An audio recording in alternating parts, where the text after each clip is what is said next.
One of the myths that we have is that Christians were in the majority in early America. This was not true. America was settled partly by Christians and partly by people who hoped in the new continent they could get rich quick. The overwhelming majority from the beginning were not Christian.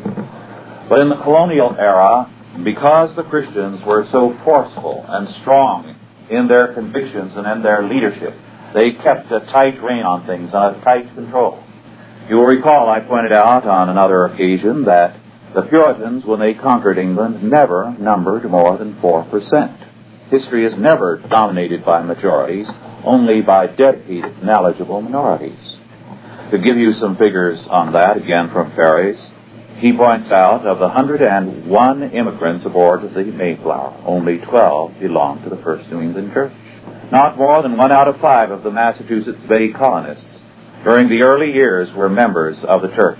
In 1760, only 1 New Englander out of 8 was a church member. The ratio in the middle colonies was 1 to 15, and in the South about 1 to 20. The church historian William Warren Sweet said of the early days of this country that there came to be more unchurched people in America in proportion to the population than was to be found in any country in Christendom.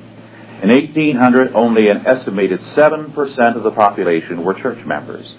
A peak was reached in 1860 when close to 1/4 of the people were church affiliated. And yet the ratio of church-going was higher at that time than it is today. Today the membership is at an all-time high. But at that time, the minority, only a small element in the population, a little later 10%, nonetheless established a moral and a Christian character in the form of government in every state, established it as a moral principle that it was every man's duty to worship God and to be in the house of God. And so the percentage of church attendance was tremendous. Everybody went to church, although 95% in some communities were not communicant members. Of course, we would have to say of that 90% or whatever the percentage was, that many today would be classified as believers because they didn't doubt the truth of the Bible, but did not profess a personal faith. And the standards of church membership then were much more severe. It was not only a profession of faith, but also a very real knowledge of Scripture and of doctrine, so that a very large percentage of the people had a greater knowledge of the faith than people do today.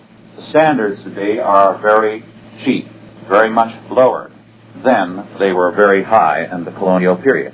However, because of the high standards then, the influence of those who were Christians was very great.